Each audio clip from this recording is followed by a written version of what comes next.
Brew on the Dynasty Pros football channel. I am pumped to have Jordan Rains from IDP Army on with me today. We're going to go over all kinds of IDP content. Stick with us. It's going to be a fun hour here on the You up on trades and why you move? You ain't designed to lose. Find you jumping over seemingly nothing, racking up points makes the game a little more fun to watch. Can drop release. We started with the mock draft and now we making a mockery of the leaderboard. Quite obviously not a scrub. So start an institute, make evaluations like a commissioner do.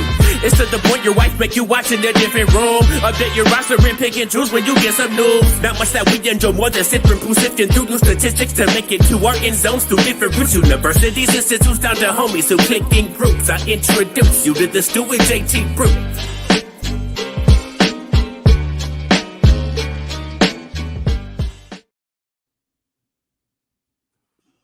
Welcome to the Stew with JT Brew. I'm Justin Taylor, your host, along with Jordan Rains from the IDP Army. I want to give a quick shout out to my guy Chase Baby for the intro song. One of our local rappers here in Champaign, Illinois, knocked that out for me. If you get a chance, jump on his Bandcamp and check out his albums. He's got some new stuff that he's been releasing lately. It's fire. Check him out. Chase Baby at Bandcamp. Get on there, download a few songs. Help out your local music artists. They can always use it. Jordan, thanks for coming on the show, man. Appreciate it. I've been looking forward to this show. You are an IDP guy like I am. And I don't know if you have the same situation as I do on podcasts where people are like, Justin, you can talk about anything you want, but don't talk about IDP. We don't play IDP here. Don't bring it up. I don't want to talk about it. You're used to having that happen to you? It does sometimes. Usually people will bring me on to talk about IDP. I'll talk about either. I think it's the whole game of football to me, but I like talking about IDP and I feel kind of, you probably feel the same way. You feel almost it's necessary to at least give it a few seconds of runtime anytime you get it a chance, because so many people go out of their way, even before shows start, like you said, to kind of marginalize it off to the side. Like, yeah, we're not going to talk about that. I'm like, well, maybe you won't, maybe you don't, but that doesn't mean people don't want to hear about it. So, but yeah, I love the whole game of fantasy football, but I love defense because I think it gives people, especially in Dynasty, like a really big edge, and it makes the game more fun. So yeah, I'm happy to be on here with you. Thanks for having me. Thanks for bringing me on to spend some time talking about IDP. Yeah, tell me, I got into IDP about 7-8 years ago. I got into Dynasty hardcore, and I was like looking at a couple of buddies. I was like, man, have you ever played IDP? They're like, what is that? I'm like, you play individual defenders. Like, instead of taking the Steelers, I take TJ Watt and I take Minka Fitzpatrick and I'm playing. They're like, oh, that's kind of interesting. So I don't know how I did it, but I somehow convinced a bunch of my buddies that were in a redraft 2-keeper league to jump in this monster, 50-person IDP league, and everybody got in it. They were super nervous. Our first draft took like 6 to 8 hours because I had to reset it a couple rounds in because no one had IDP. And at the time we were doing beta testing on my fantasy league, and it got screwy where it was like auctioning. We were doing an auction, and it was auctioning like 10 guys at once, and I didn't know how it happened, and it got all messed up, and we had to reset the whole thing. People were pissed. It was crazy. We were there forever, but you know what? Every guy that's in that league tells me now, this is my favorite league. This is my absolute favorite league. They love it. Tell me how you got in IDP and why you love it so much. Okay, well, I was kind of I got lucky. I mean, honestly, there's no other way to really say it. I got lucky. I started playing fantasy in 2015. The only reason I can remember that year specifically is because that was the Cam Newton MVP season, and I drafted Cam.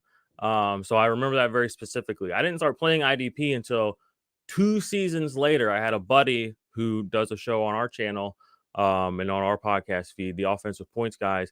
They just hit me up, guys I went to college with, and said, hey, we need somebody for a fantasy league. It's a dynasty league. I said, okay. And at that point, I wasn't in any dynasty leagues. I'd only been playing redraft, and I only played in like 2 leagues. And so they added me to this league that somebody had dropped out of. It's only a year old, I believe, at this point, maybe 2. So I got the team that ended up being the team that had won one of the seasons before. But it was, I opened it up and I saw it was IDP league. It was a bunch of defensive players. And I was just like, oh, wow. Like, okay. And I looked at my offense. I started looking, because we had a supplemental draft. So I think 3 or 4 guys dropped out. So they dumped all the guys off their teams and they made us all redraft again from the franchises.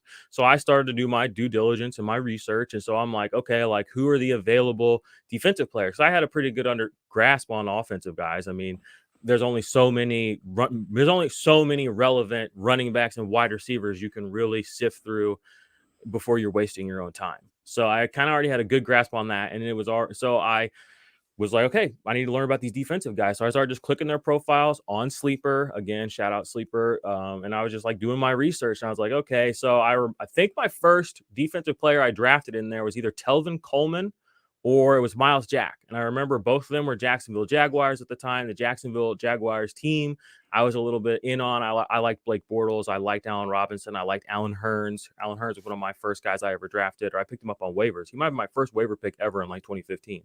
Anyway, so I had to essentially learn. So they had 2 run linebackers. I'm still in that league to this season. I actually won it this year. Sorry, boys. Nice. But so I had to find, 2 linebackers. I had to find 2 defensive linemen, and I had to find 2 defensive backs, and they have 1 flex. So it was 7 defensive players. I think we have 7 or 8 offensive players. It's not super flex.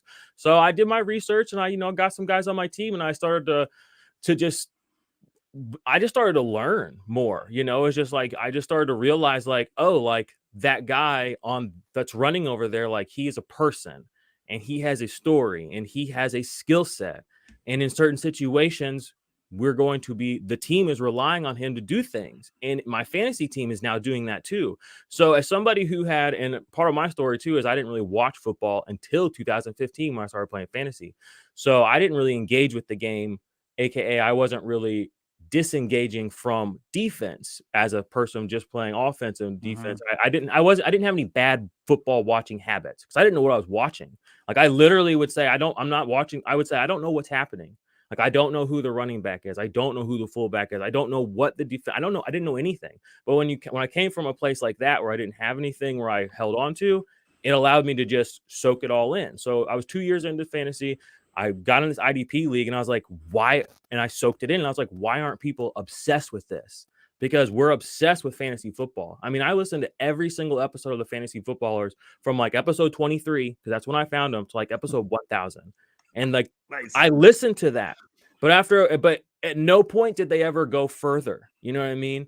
People just weren't going further. And we have all this time in the off season and we have all these conversations about the same dozen players. And it's just, after a while, I was like, this isn't edifying to me. Like, I'm here to learn. I'm here to understand this game, football. I don't understand. I'm here to be an active participant. So I just started playing IDP in that league that season. That was 2017 or 18 when they added me in there. And I'm telling you this, I'm not bullshitting you. I've only joined 2 leagues since then. This has been 5 or 6 years ago that have not had IDP players in it, because to me, it doesn't do anything. It doesn't get me high. It doesn't get me excited.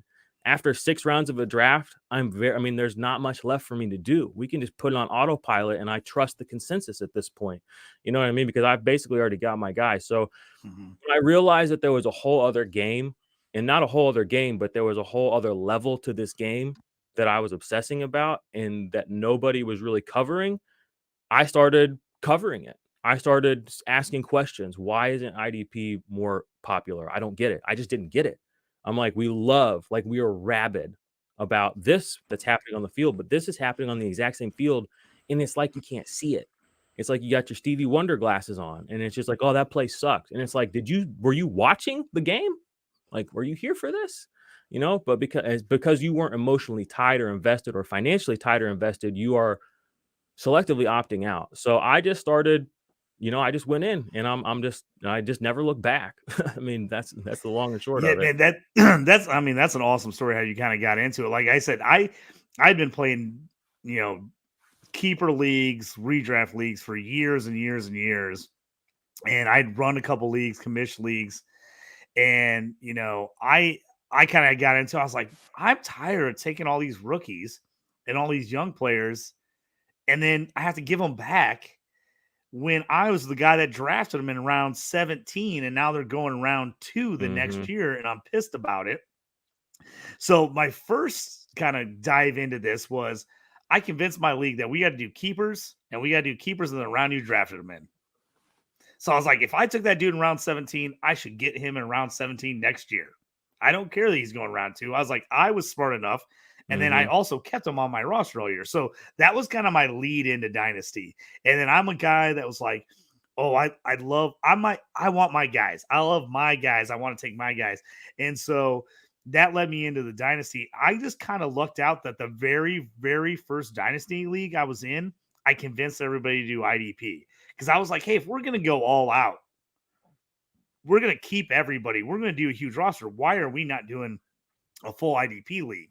And I had just got into IDP the year before.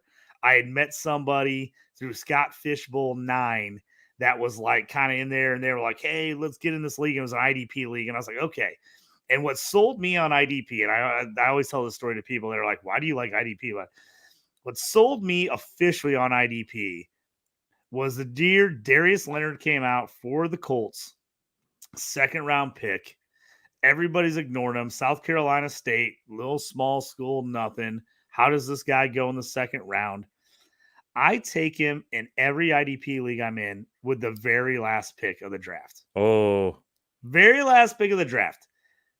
Absolutely crushes. Absolutely crushes that year. I had one league. He was the number 2 scorer behind Todd Gurley when Todd Gurley had his like absolute blow up year.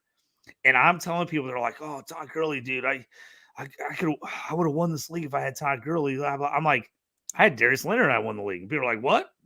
Who's Darius? I'm like, linebacker for the Colts, second highest scorer in the entire league. Guy absolutely crushed. And I got him with the last pick of the draft. And then that's when everybody started going, oh, I got to start paying attention to defensive players. Even the guys that were still in my IDP leagues were like, I'll just pick a guy up off waivers. It's not a big deal. No one wanted to draft defensive guys. I was the only guy drafting defensive players in our rookie draft. And everybody's like, oh, I got to start like getting on this. And then that's when I was sold. I was like, man, if you do a little research, you go off the beaten path a bit, you can win with a totally different strategy. And I love fantasy football because I love football in general. I grew up loving football, playing football, coaching football. I was a defensive coordinator in high school. So I'm like, I want to give the defensive guys some love. And I'm like, I'm sold. You do not have to have Todd Gurley, Christian McCaffrey, Patrick Mahomes. You don't have to have that guy on your team to win. If you get all these other defensive guys that are studs and you can have a different strategy, you can win. And I love the strategy of fantasy football. And like we were talking a little bit before the show, that's what I love. And then that what you love, I mean, the strategy of doing it, not going, hey, well, I just got to pick this guy because he's the 8th rated guy. And so I got pick 8. And so I got to take him. Yep. Like you said there, I love what you said about you don't have to build your team around the 3 top offensive players. Like you didn't get Todd Gurley. Okay, but you got a player later in the draft who was able to negate those points from Todd Gurley the week that you played against him. You know, most of the people in your league didn't get Todd Gurley, and most of the people in your league are not going to get the players that do really, really well. Nobody's going to get all of them. But when you have more players available to you on both sides of the ball, you're able, like you said, to build a roster that can compete with the other team's roster. Maybe I don't have, and my first experience was probably, I think it was my first or second year. And it was like during the Antonio Brown hot streak, which I'm a Steelers fan, but I hate Antonio Brown, and I have no problem saying that. He's a douche. I'm the same way. I love the player Antonio Brown, but yes, he's a douche. Kills me now. Yeah. But that year I had Martavis Bryant. I think I drafted him 7th, 8th, 9th round, whatever. And I'll never forget this. The guy I was playing, it was like my first league, and he was talking all this shit about how Antonio Brown was going to toast me and blah, blah, blah, blah, blah. And I've been watching the Steelers. I've been watching Martavis Bryant. I was like, he puts up basically as many fantasy points as him. So he had Antonio Brown, his wide receiver 1 spot. And I'll never forget this because, again, this is those early fantasy days. And I had Martavis down the flex. And I was like, fuck that shit. So I'm sorry. I hope I can swear on this. But I moved Martavis up into my wide receiver 1 spot just so we could see the points head to head when the week was over.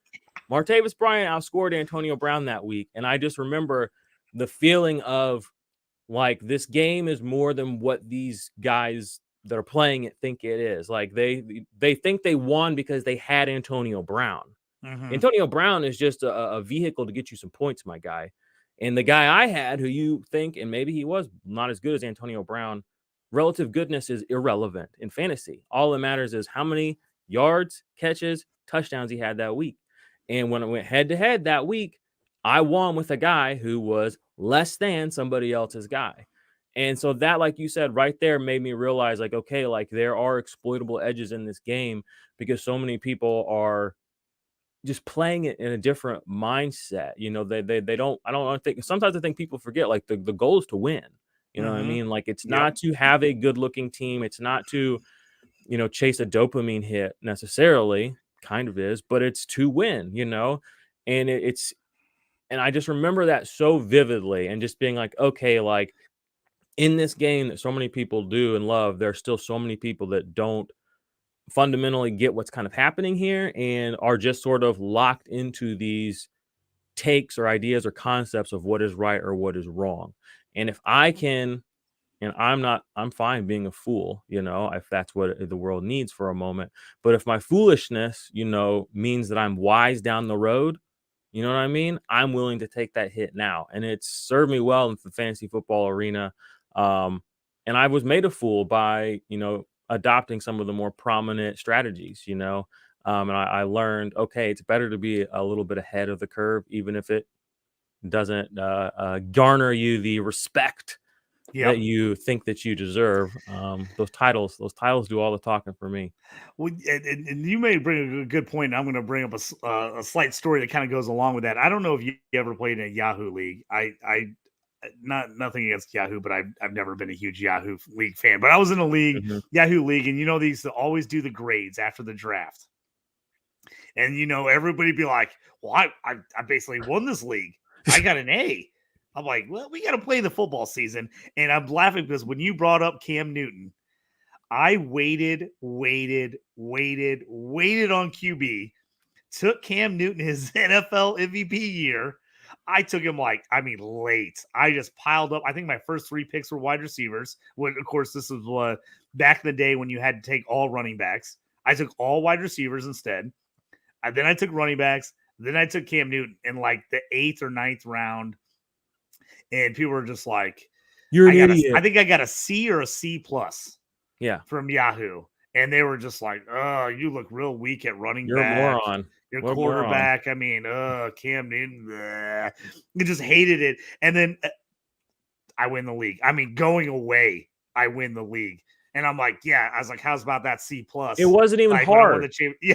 And it wasn't even hard. That's the thing, too. It's like fantasy football is getting easier as more and more the echoes reverberate deeper and deeper into the proverbial, I guess, atmosphere of the culture. It's crazy.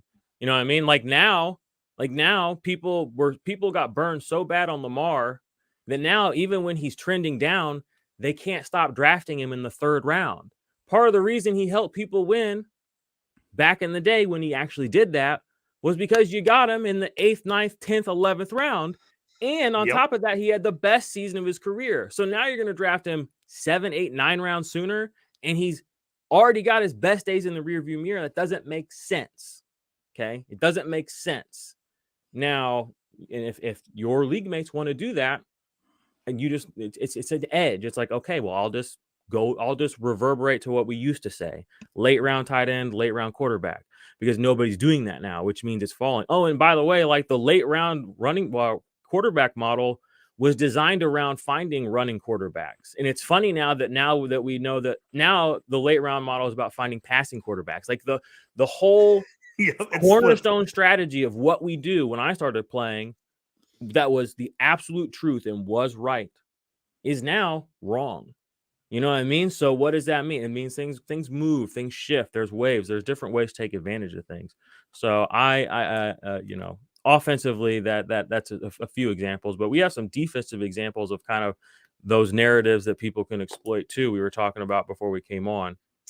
Yeah, let's get in a little bit of IDP talk. You know, again, this is one of the things when people ask me why I like IDP, why do I play IDP?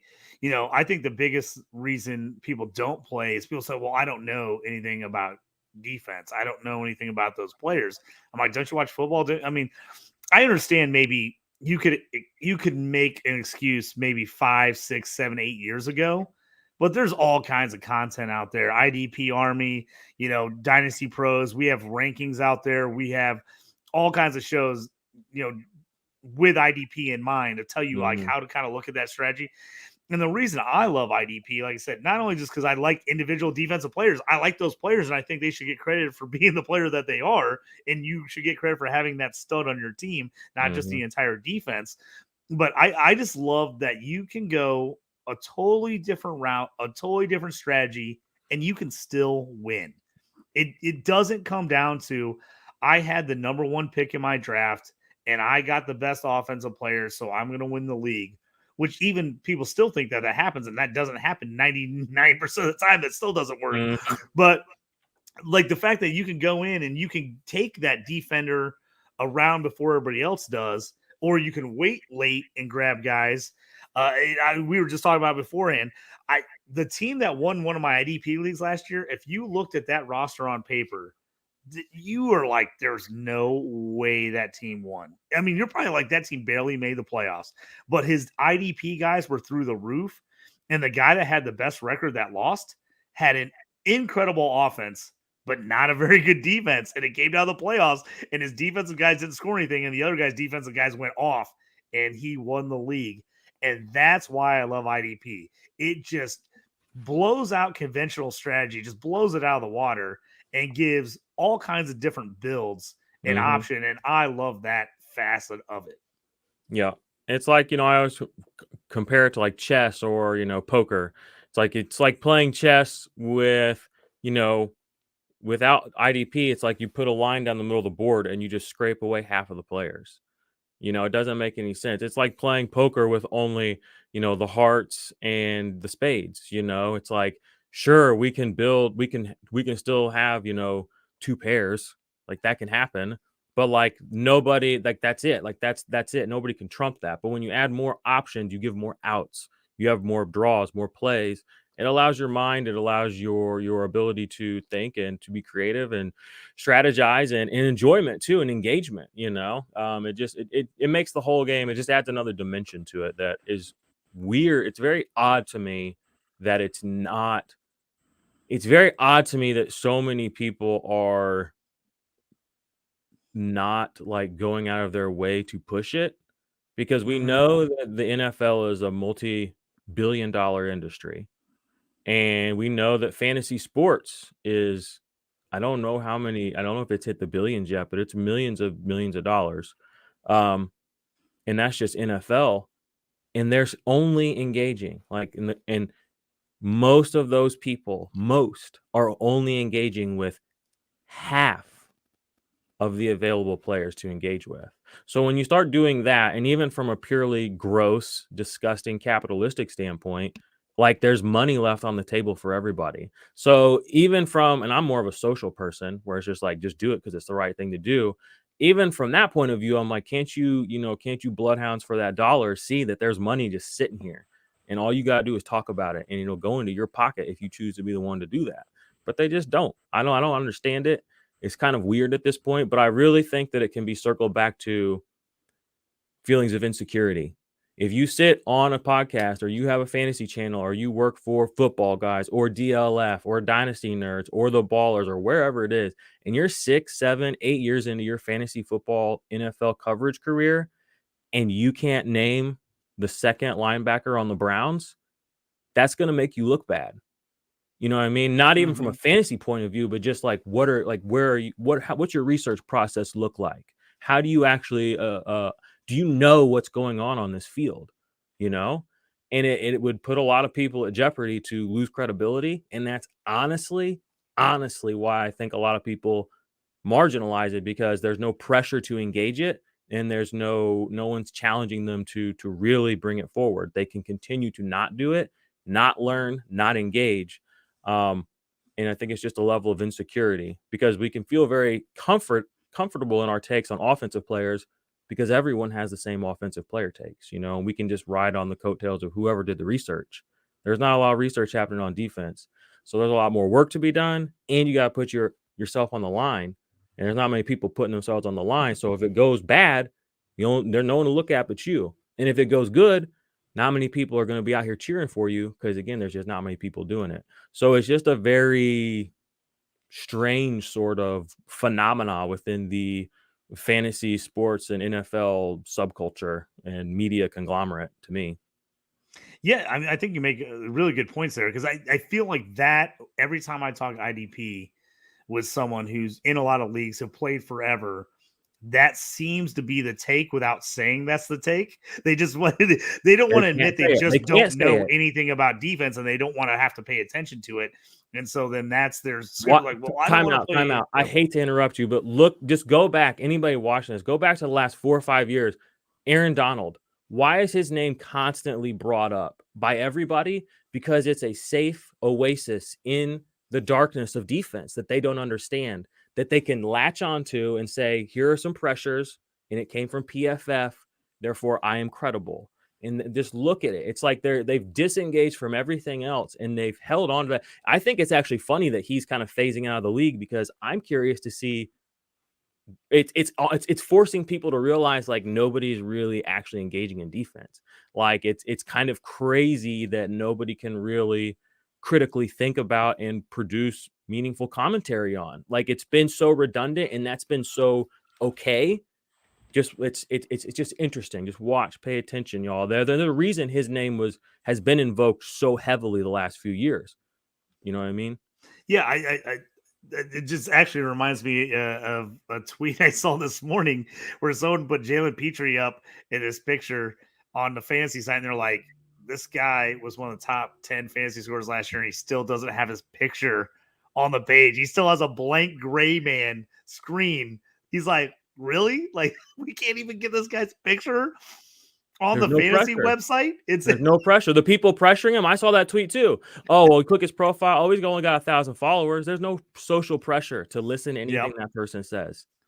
Yeah, I'm like, yeah, it's like it just cracks me up. Oh, let's get into let's get into a little conversation that is uncomfortable for most people. But me and we've talked about this a little bit. I love being uncomfortable. Ranking IDP players.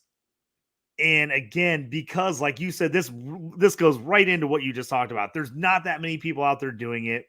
It's a very, very small group of people. It's kind of an echo chamber of like people are nervous to prop up a guy that no one else is propping up so they don't look bad.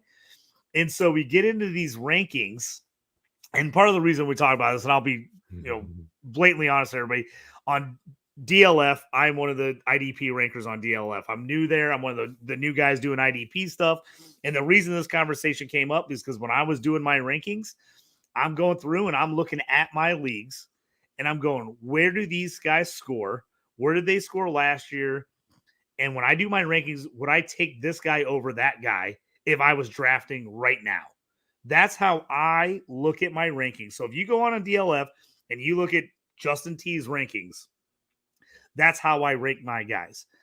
And, we had a conversation where one of the editors was like, man, you're like way higher and way lower than everyone else on these other players. And I started a conversation like, well, why is everybody really high on that guy? Or why is no one in on this defensive back that scored top 10 or 15 last year? The last 3 years in a row. Exactly. So I was like, why is that reason? And I think, me and you, I'll let you kind of say your other thing. But, there's been a tendency where like you have to take defensive end. Linebacker scores points, but because it scores points, it's not quite worth as much. And defensive backs are interchangeable. And you have to go get a defensive tackle regardless of how much the defensive tackles are actually scoring. You have to have an elite one.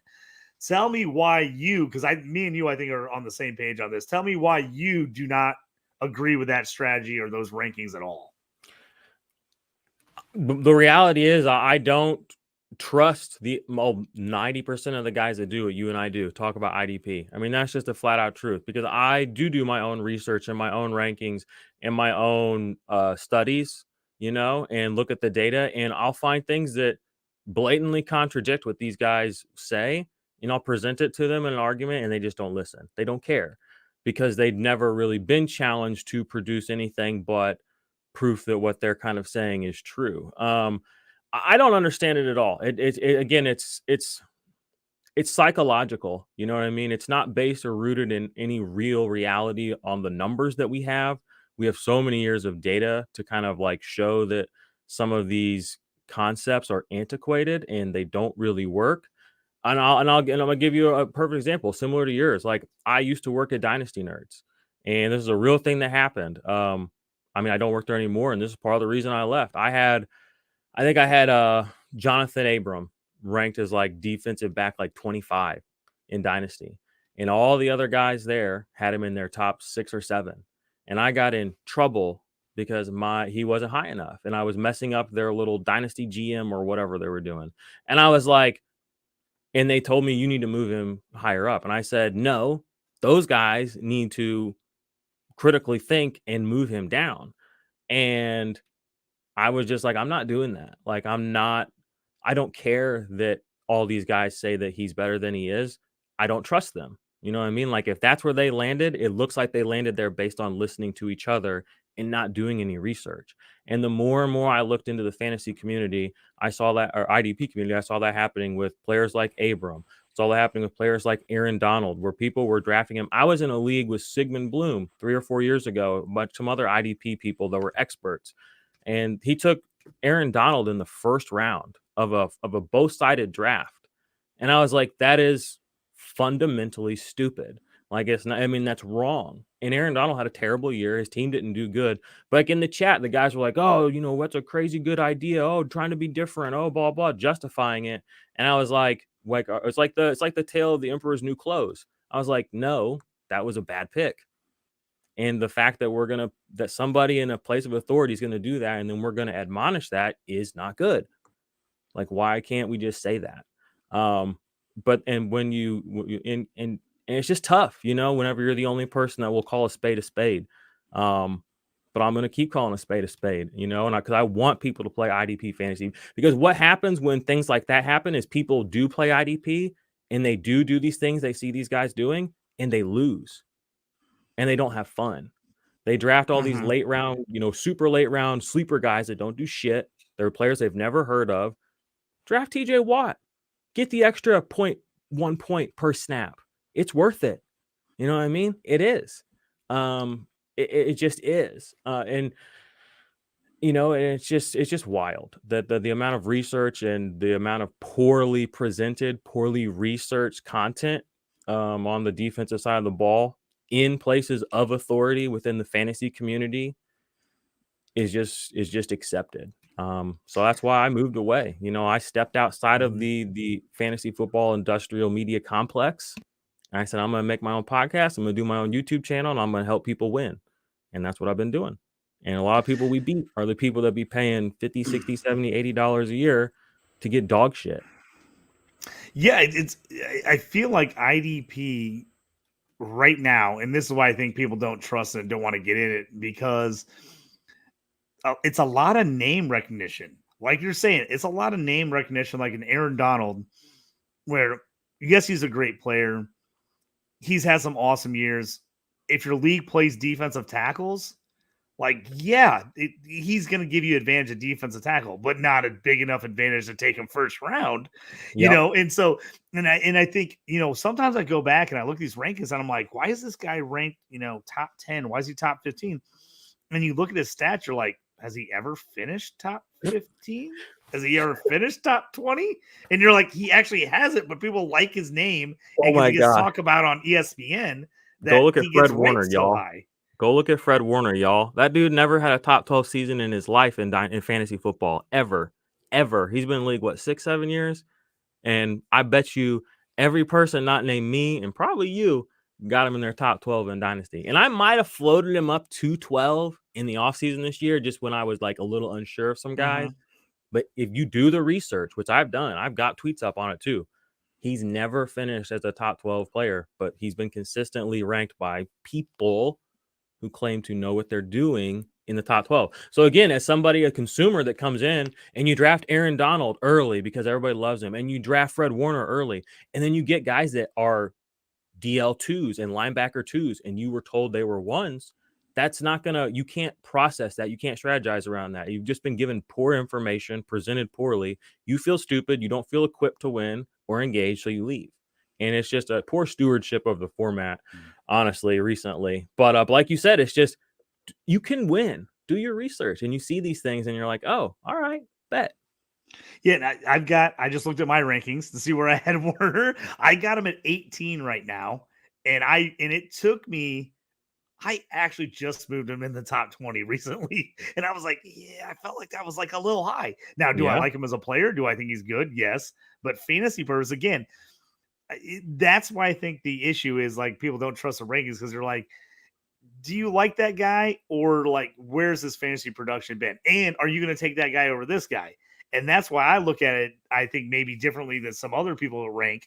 I'm trying to rank a guy like, am I going to draft that guy over this guy? And if I am, then why is he behind him in the lineup? Why is he, and I think, we've talked about this. Sometimes it takes a little while for fantasy and other areas to get caught up. Sometimes people are a couple years behind on how they're ranking or playing. And now there's a lot more data out there and you're seeing a lot more things. So people are getting caught up. I feel like we're in that IDP vacuum of where we're still thinking about guys 3 years ago.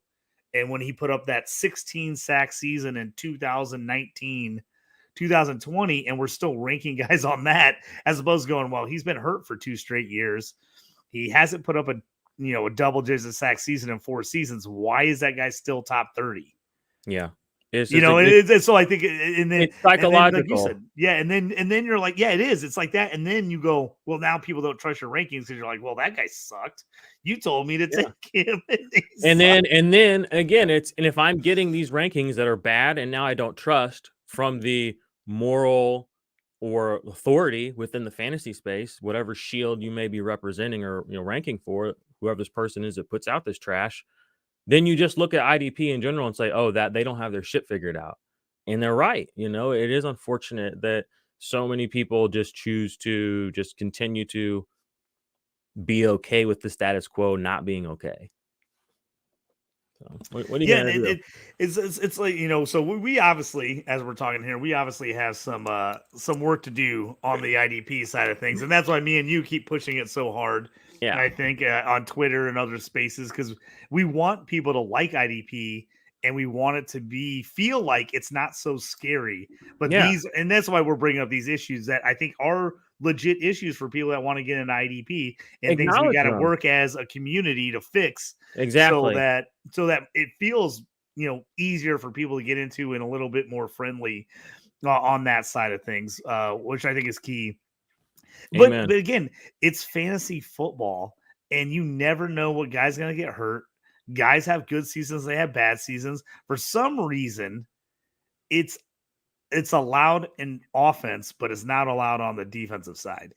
And it reminds me, I'll give a little analogy, and this might be a little off for some people, but I own restaurants and bars, and I always give the analogy that you'll go to McDonald's 10 times, and they'll mess up your order 9 out of 10 times. And you know what? You complain about it, but you still go back to McDonald's in the morning. You go to a local owned restaurant and they mess up your order 1 time out of the 2 times you go there, you never go again. And I feel like that's how it is with offense and IDP. You'll keep going back to that same guy on offense, even though he's got hurt or he had a bad year, but everybody keeps saying he's good. I'm going to keep doing it. You get laid out by a guy on IDP, a Shaq Leonard who gets hurt, and you're like, oh, I'm totally out on him. He missed the year. It's done. I'm done with it. And I feel like that's where we're at IDP. It's like people just want to banish guys if they have one bad season, or maybe they just don't put up the total points that they did the year before, and people are just totally out on them. Like, I'm never doing that again. Oh, I knew I hated IDP. But the same thing will happen in a redraft league, and they're still playing redraft every season without a doubt. I'm like, they're like, oh, I don't understand IDP. And I'm like, you don't understand offense. I play fantasy football with you. You know what I mean? I played with you before. Doesn't mean you're still trying. Like, what does that mean? You're not even good at what you say you're good at. You might be a prodigy at defense. We'll never know. It's like you've never won our redraft league, but you're scared to get in the IDP league. That, is like, It's the information they feel. And again, because there's so much information, they feel ready and they feel equipped. And because all the information echoes itself on offense, and I mean, offense has the same problems defense has, honestly. I mean, the problem, the reality is that you can sift through it a little bit more, and there's more people. There are some people that do combat it, but defensive side of the ball it's in a tough spot. I always just tell people, one, just engage with me, us, just ask and and when you ask for IDP and fantasy advice, just like pressure people. Say, I want to know what your actual opinion is. Like, I don't want to hear any, well, this maybe that, or well, I hate it when guys like just kind of tell me what I already know. When I ask, I'm like, no, I get all that. What would you do? Like, I want your opinion because that's the X factor. I have all the information you have. You know what I mean? Like, that's nothing special. I want to know, now that it's filtered through your brain and your perspective, where would you land? Because that's not always going to be the same place for everybody, and it shouldn't, in my opinion. Yeah, and I think, once you start breaking down IDP and you look at it like you would doing an offensive dynasty league, I think you see a lot of the same parallels. They're just at different positions. Yep. So it's like you look at the aging linebacker. It reminds me of the old bell cow running back. So you get those running backs that are 27, 28. Everybody in Dynasty's out on them because they're like, oh, how many years they have left? This is where they fall off a cliff. And you get the same thing on defense. So you're going like, oh, well, okay, how many years do I got left of CJ Mosley? How many years left is, Wagner going to be a stud? DeMar and Davis. you look at those things, and I think it just comes down to value. You're like, okay, so I want the guy. He's still putting up points. The guys, they're not dead.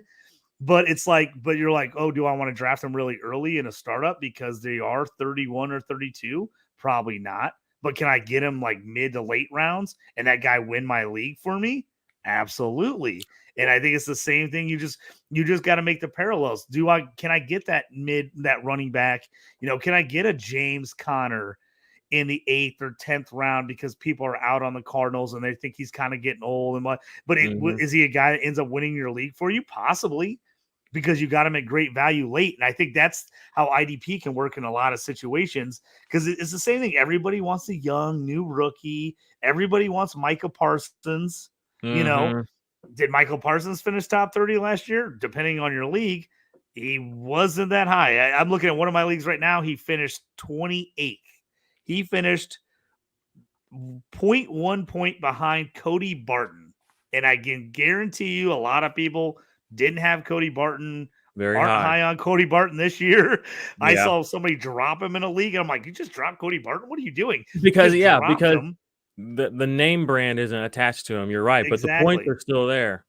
And so again, do I want Cody Barton in the, 18th or 19th or 20th round of a startup as opposed to taking Micah Parsons in the 5th or 6th?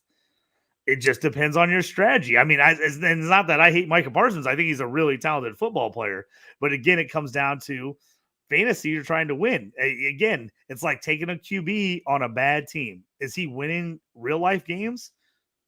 Maybe not. But is he winning you fantasy leagues? Because he's throwing the ball all over the place? Exactly. Yes. There's another thing that happens in IDP, which is weird too, in fantasy in general, is like people talk about how good a player is as if it means anything at all for fantasy. Irrelevant. Doesn't mean anything. You don't get any points for a double win pass rush grade. You don't get any points for being better than anybody. You get points for producing plays on the NFL field. How do you do that? By playing snaps.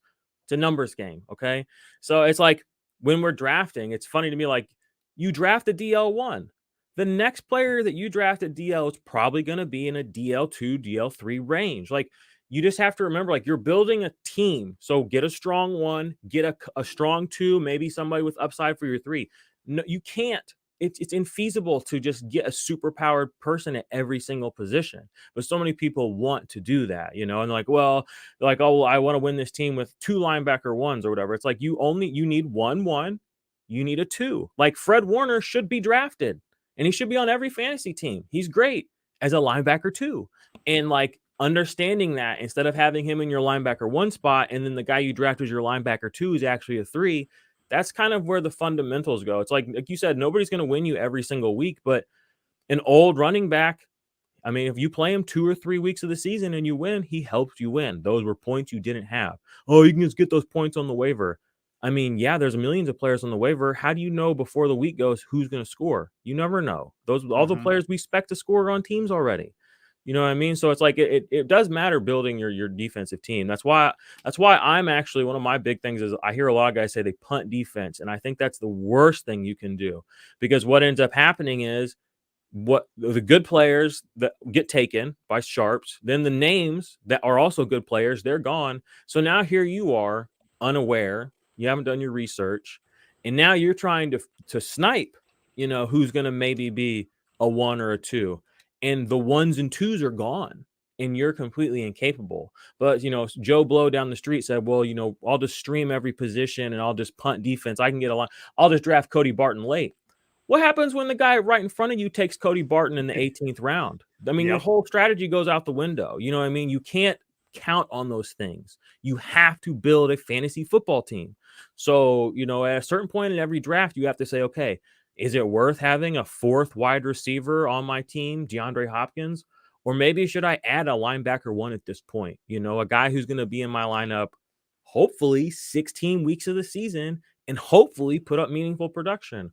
Or am I going to take a fancy name, Odell Beckham Jr., and as a guy who I might flex 4 times in the season, and he'll probably let me down 2 of them. You know what I mean? It's just like you're still drafting a fantasy team. Like guys on your bench, doesn't matter how big their name is, doesn't matter how good they are, they don't help you win. Quincy Williams is the guy I always point to for this. Like, nobody ever talks about Quincy Williams on defense. He's a linebacker for the Jets. Dude's an IDP powerhouse, a defensive linebacker IDP powerhouse. He doesn't play every single week. So, I think he's played 13 games of the last 3 or 4 seasons. So his end of season numbers are always in that linebacker 2-3 range. Go look where everybody's got him ranked. Linebacker 2-3 range. You go to his points per game, points per snap. I mean, he's up there. I mean, he might be a top 3 points per snap linebacker in the NFL right now. But because of extenuating circumstances and end of season data regurgitation, he will fall. So if you know how to identify that, you can go get it. But if you're not ready to do that, just take CJ Mosley. Just do what you know, get your linebacker 1. After you get your wide receiver 2, maybe start building out your team, and there's nothing wrong with that. And that's what I always just tell people. It's like, don't punt defense. When I see guys say that, I always go out of my way to be like, that is a bad. Assuming that you're in a well-formatted IDP league, that is a terrible thing to do, because half of your team is going to be shit. Like, how can you justify having half of a team be shit? Well, this is anybody looking to start an IDP league. I'll jump on that point. My first IDP league that I started and commissioned myself, I had the IDP scoring way too low. And there was certain teams that felt like that was a viable option. I'll just waiver wire every week. I'll have just the minimum amount of guys I have to have on my roster, and I'll just pick up guys every week. And I was like, well, this isn't what we're going for. Defense should matter. If we're playing the guys, they should matter. And so I had to make an executive decision. I said, we're changing the scoring. We're upping the defensive scoring, because these guys should matter. They shouldn't be, it's this guy is, what is he, 1 point different than that guy? So I'm like, I'll just go to the waiver every week. And we made that change, and it's been quite a few years since we made that change.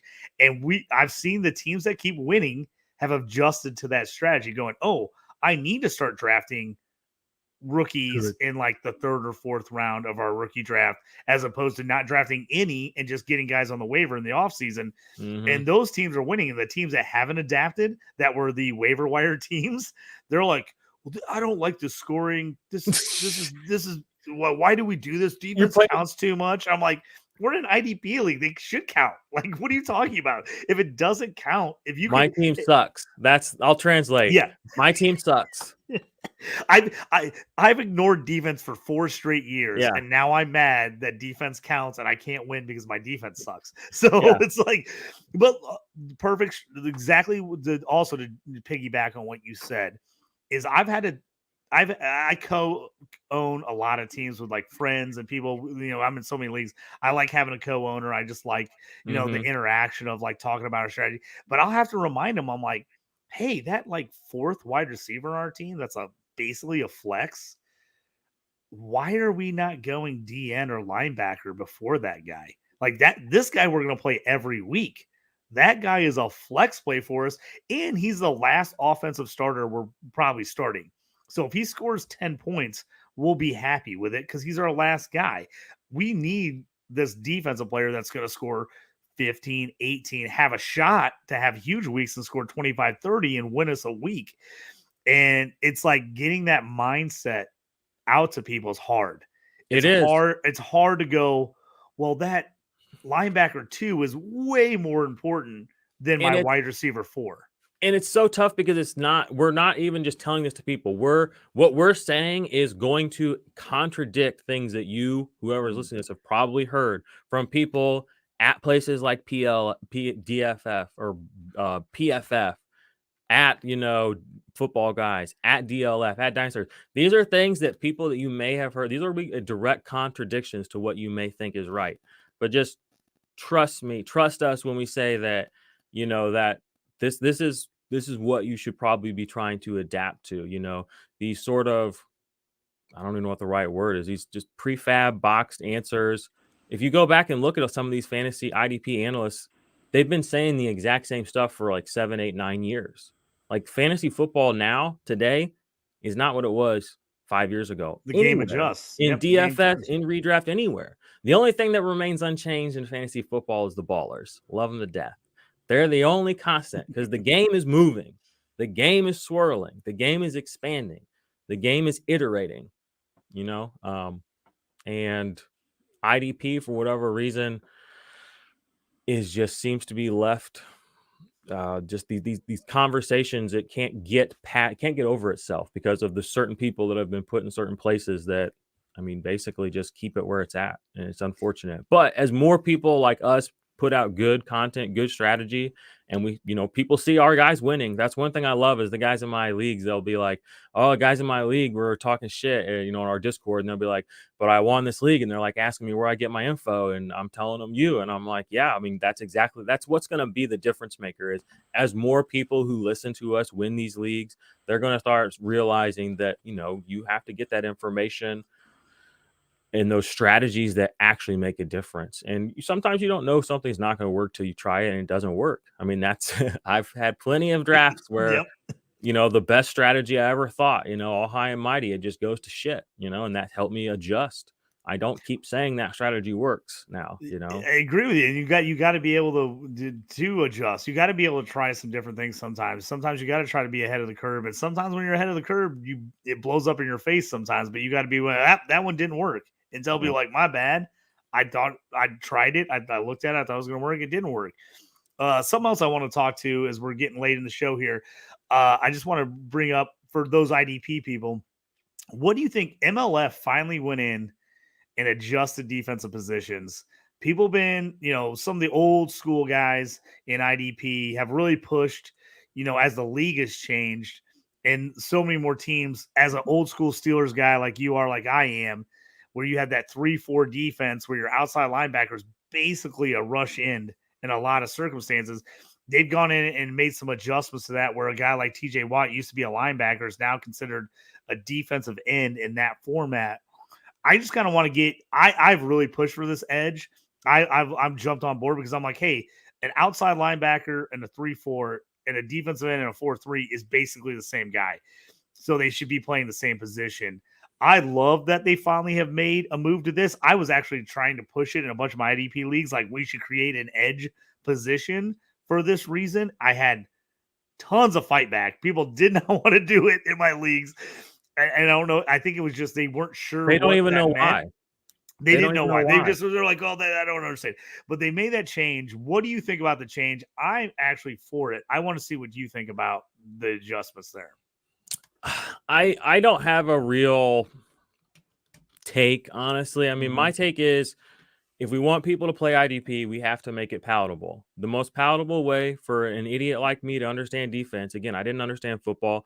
Like you saying, 3-4, stand-up outside linebacker. These are all things I've learned in the last 3-4 years. When I started playing IDP, I was like, there are 3 levels. There's the guys on the line of scrimmage, there's the guys that stand behind them, and there's the guys that stand behind them. And when I started playing on Sleeper, that's how they set it up for me. They said, here are the defensive backs, so the furthest away. Here are the linebackers, they're in the middle. Here are the defensive line players. And Sleeper is kind enough to split the positions. Defensive line, they'll put outside linebackers on the defensive line. That makes sense. That's what I like. That's what I default to. The problems and issues that seem to have been plaguing, and it's not even problems or issues. It's just the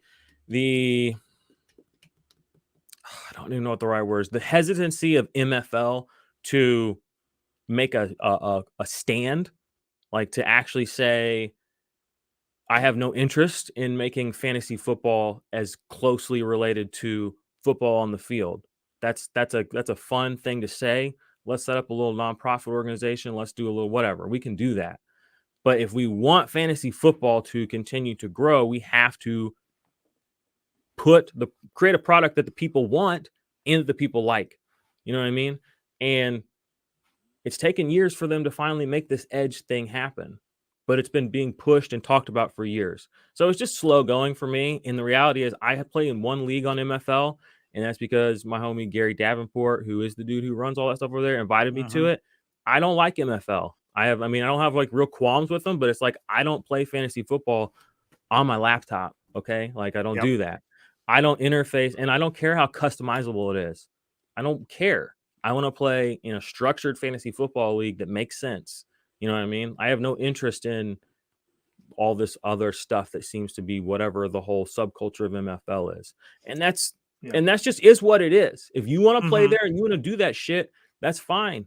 But that's not what I do, and that's not really what I make content about, and that's not the people that I serve. And I've kind of made that kind of my overall, just like what I say when this conversation comes up, is like, I don't give a shit. You know, I see these guys on Twitter having these impassioned conversations about stand-up linebacker, 3-4 this, outside that, look at this PFF alignment. But I don't care. I do not care at all. I play on Sleeper because I'm a pleb, I guess, where we have a guy on the line, we have a guy back here, and we have a guy on the other side of him. It's like a sandwich, all right? And guess what? The best part of the sandwich is the middle part. Oh, wow, an easy analogy. Linebackers, draft them, they'll save your team. You know what I mean? It's like, it's just, why do we have to make it so complicated? And I understand some people want to feel self-important and they want to feel smart, and that's great. And if you want to do that over there on MFL, I encourage you to do that. Just stop trying to fucking act like you're better than everybody and stop pissing on everybody's head over here that's trying to bring in the masses, the people who aren't as good as you, you know, people that don't know what we're talking about. And that was the thing too.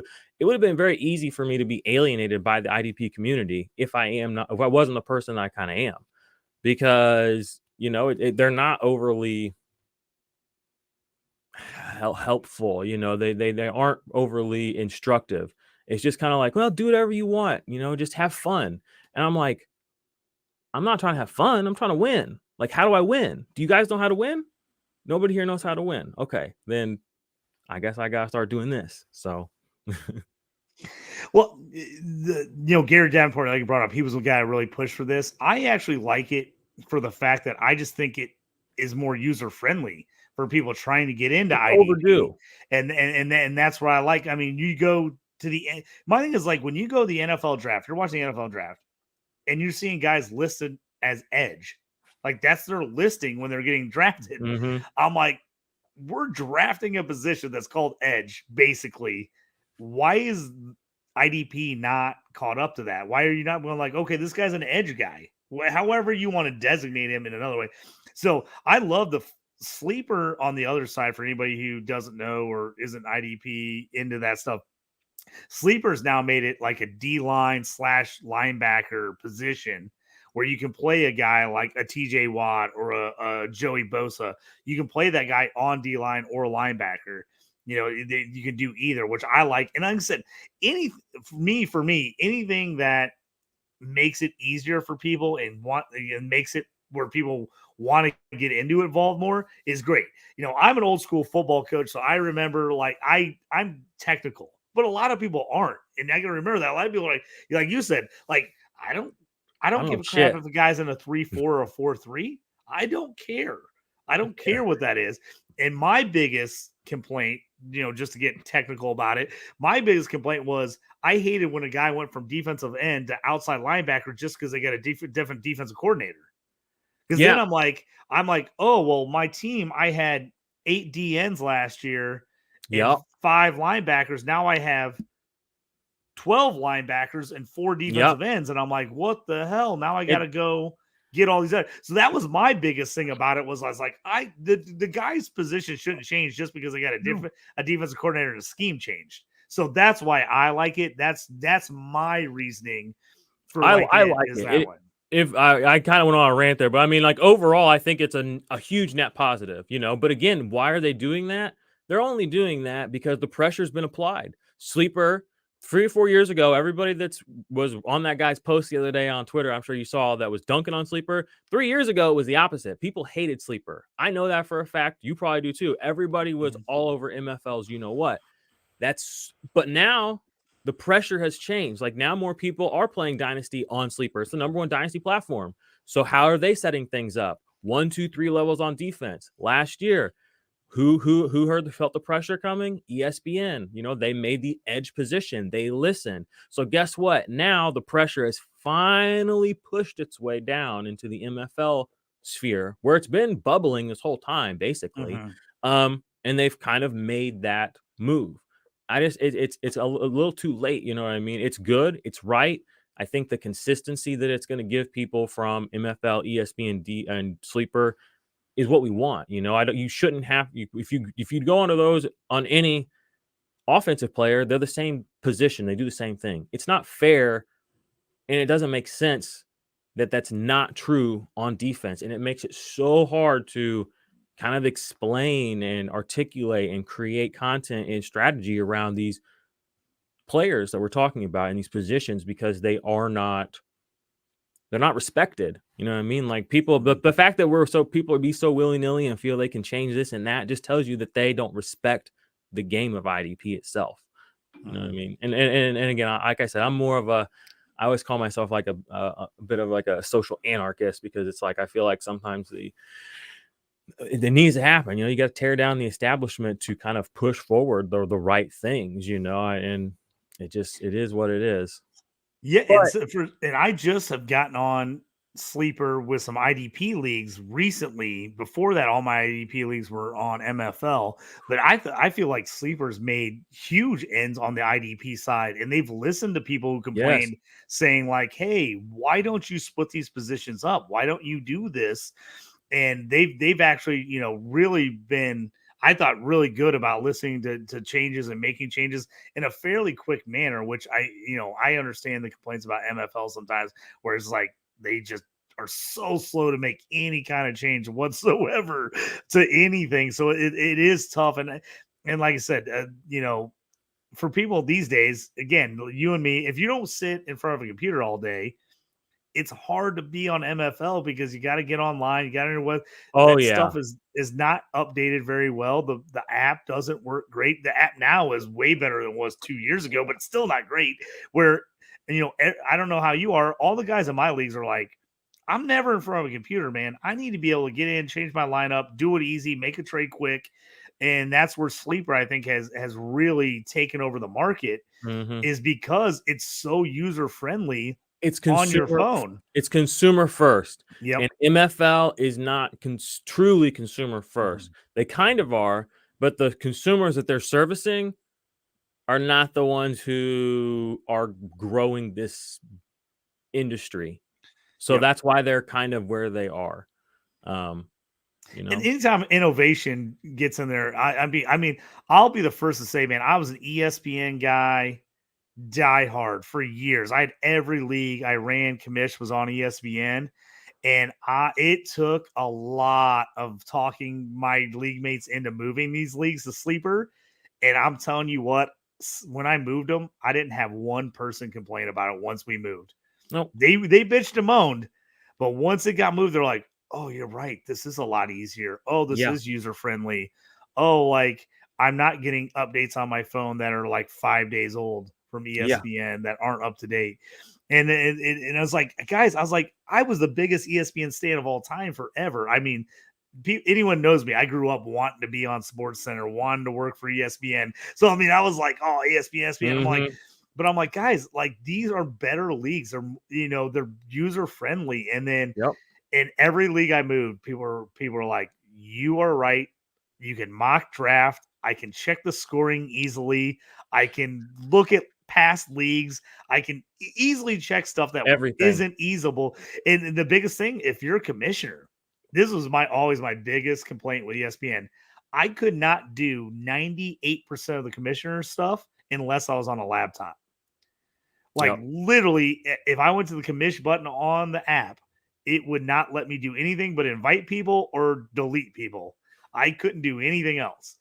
And I run bars and restaurants. I have a computer out a lot of the time, but I'm like, I'm running around. I need to be like, somebody's like, "Hey, can you like push that trade through?" And I'm like, Yeah. let me get my laptop out. Let me turn it on. Let me get to the page because it Yeah. won't let me just do it from my phone, which is so annoying. So again, I think the more this stuff comes out and the more it gets out there, and I think sometimes the hard part is for guys like you and me who are in fantasy, we're in this space.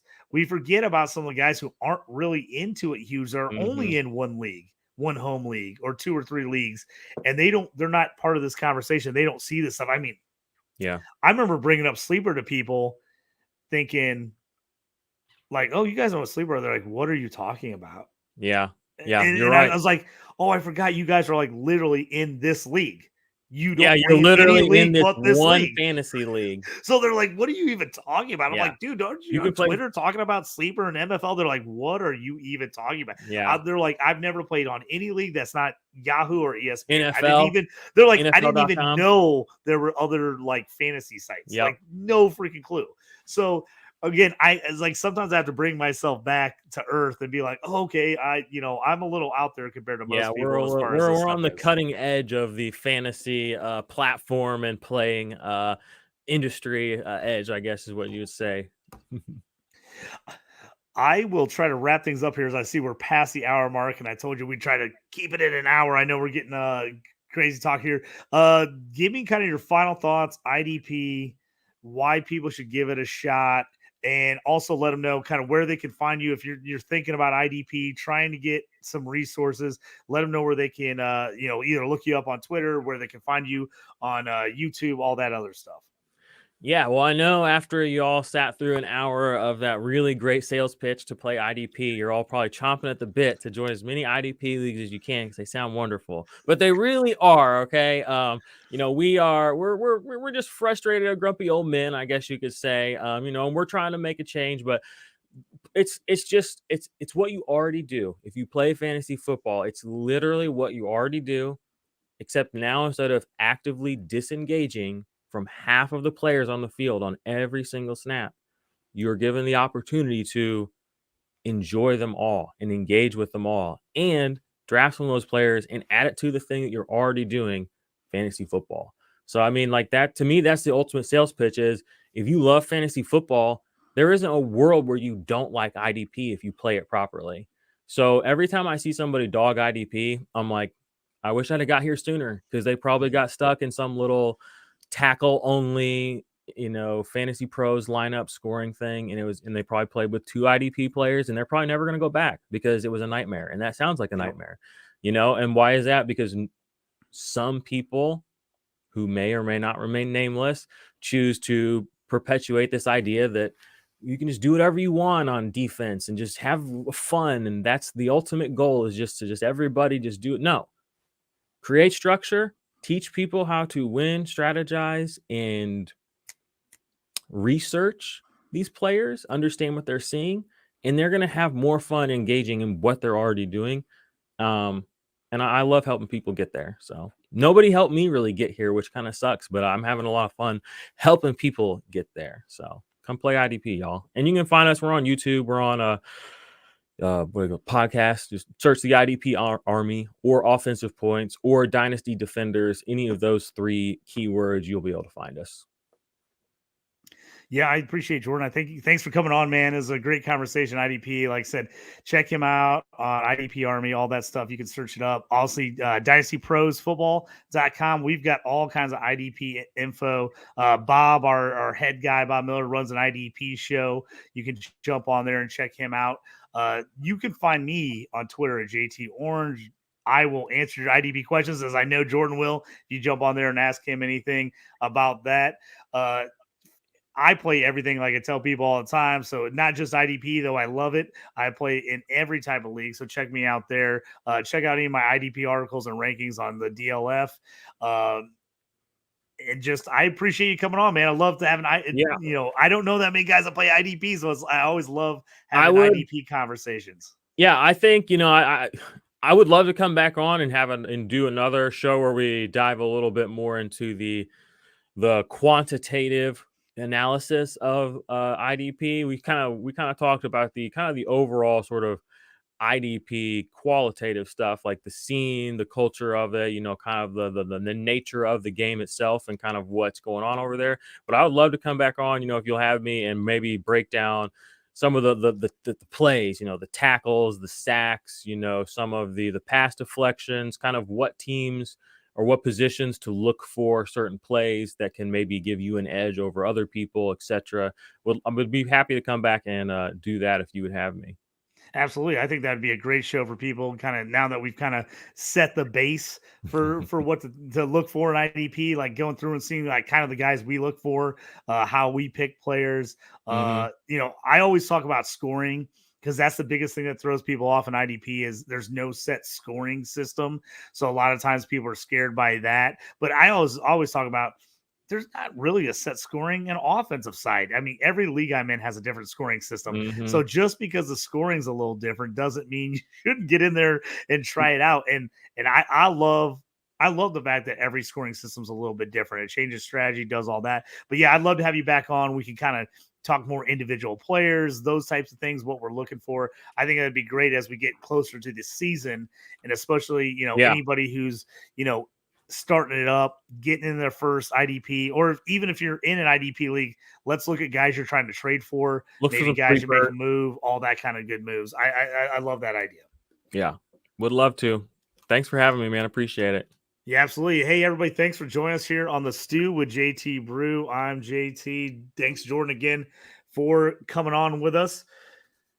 May all your draft picks hit and the trading never quit. We'll check you guys next time. Thanks. You up on trades and why you move? You ain't designed to lose. Find you jumping over seemingly nothing, racking up points, makes the game a little more fun to watch. Can drop release. We started with the mock draft and now we making a mockery of